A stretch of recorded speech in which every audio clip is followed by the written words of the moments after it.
L'Afrique du Sud était déjà le pays du continent le plus touché par la pandémie avec plus de 15 000 morts. Mais elle paie également un énorme tribut sur le plan économique. On l'a appris aujourd'hui, son PIB s'est effondré de 51% au deuxième trimestre. Pour la première fois depuis la fin de l'apartheid, le pays enregistre 4 trimestres consécutifs de contraction. Mais ces derniers chiffres sont encore pires que prévu. Alors comment en est-on arrivé là? Reportage Olivier Weber. L'Afrique du Sud paye cher, très cher, sa politique de lutte contre le coronavirus. En mars dernier, le gouvernement avait imposé l'un des confinements les plus stricts au monde. Interdiction de quitter son domicile, sauf pour acheter de la nourriture, chercher des soins médicaux ou fournir des services essentiels. La vente d'alcool et de cigarettes interdite, le tout contrôlé par la police et par l'armée.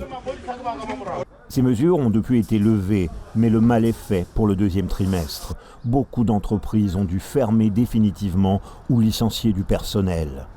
Le PIB s'est contracté de 51% entre mars et juin, encore pire que prévu. Tous les secteurs d'activité sont touchés, avec un effondrement de la consommation des ménages, de la construction, du secteur manufacturier et du secteur minier. Seule l'agriculture progresse car les fermes ont pu rester ouvertes pendant le confinement. Ces chiffres ne font qu'aggraver la récession qui existait déjà avant la pandémie, avec 4 trimestres consécutifs de contraction économique. Le pays n'avait pas connu cela depuis près de 30 ans. Concrètement, le gouvernement sud-africain va engranger moins de recettes, ce qui va creuser sa dette et son déficit. Cela rend aussi impossible l'objectif de faire baisser le chômage de masse, déjà à 30%. Le programme des Nations Unies pour le développement prédit une forte hausse de la pauvreté et des inégalités. Et si l'économie sud-africaine devrait rebondir au troisième trimestre, 2020 restera une année noire. La reprise risque d'être freinée par les problèmes structurels du pays, comme les fréquentes coupures de courant. Les économistes prédisent qu'il faudra entre 3 et 4 ans à l'Afrique du Sud pour retrouver ses niveaux d'avant Covid. Et pour évoquer ce dossier plus en détail, rejoignons Ivekwe Amaizo, économiste. Monsieur Amaizo, on vient de l'entendre dans ce sujet, les prévisions de croissance pour l'Afrique du Sud sont inquiétantes. Le pays reste le plus industrialisé d'Afrique.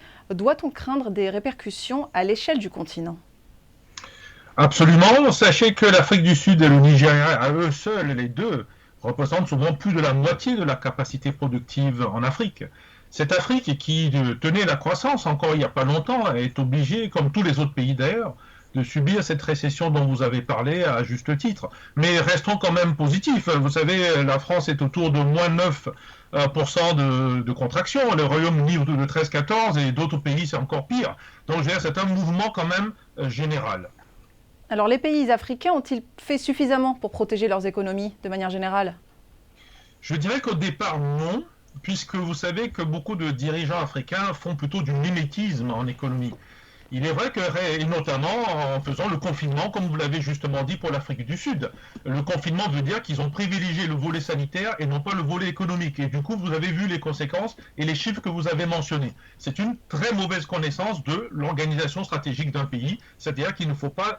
Et le Bénin, par exemple, un exemple à donner, a refusé justement d'ailleurs de confiner et se porte relativement bien aujourd'hui. Donc c'est une erreur politique, une erreur stratégique d'abord. La seconde, est-ce qu'ils ont pris les mesures ou qu'ils prennent des nouvelles mesures? Je pense que l'Afrique a un gros défaut, ne se fait pas confiance. Le Madagascar nous a donné un très bon exemple. Il faut aller beaucoup plus dans la prévention, faire confiance à la pharmacopée africaine et on va augmenter ainsi l'immunité des individus africains et du coup, bien sûr, on va pouvoir lutter beaucoup mieux.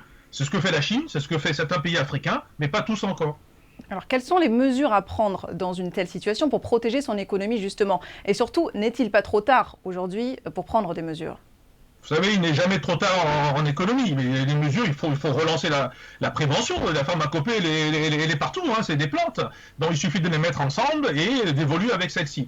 Ça va déjà réduire de 20, 60, 70% des gens qui ont la capacité de résister à cette maladie-là. La seconde, il ne faut surtout pas confiner de manière autoritaire sur le plan national ou en tout cas centralisé. Il faut donc demander à ce que, en termes de décentralisation, chaque puissance, chaque structuration puisse y penser. Il faut aussi Vous avez parlé de mesures, mais il faut faire attention de ne pas, dans les échanges, notamment avec les pays qui sont contaminés ou qui sont en voie d'augmentation de la contamination, de les laisser diffuser. Regardez l'Afrique, regardez Mayotte, regardez Réunion. Ce sont ces pays-là qui, avec la France, sont en augmentation assez importante. Donc il faut faire les contrôles. Mais vous savez comme moi, les statistiques sont très peu fiables en Afrique. Monsieur Amaiso, en quelques mots, rapidement, quels sont les pays francophones à surveiller sur le plan économique actuellement?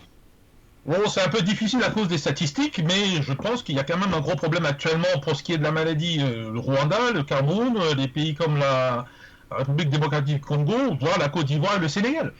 Qu'est-ce qui se passe? Dans tous ces pays, si vous avez une économie qui est extravertie et qui a beaucoup d'échanges et qu'il n'y a pas de contrôle, ben, par définition, vous allez subir justement l'augmentation de ces maladies. Mais en réalité, qu'est-ce qui se passe? C'est un gros problème stratégique. Il n'y a pas eu d'abord des réformes structurelles et surtout, on n'a pas voulu aller vers la digitalisation. Monsieur Amaiso, merci infiniment d'avoir été avec nous. Je rappelle que vous étiez en direct de Vienne.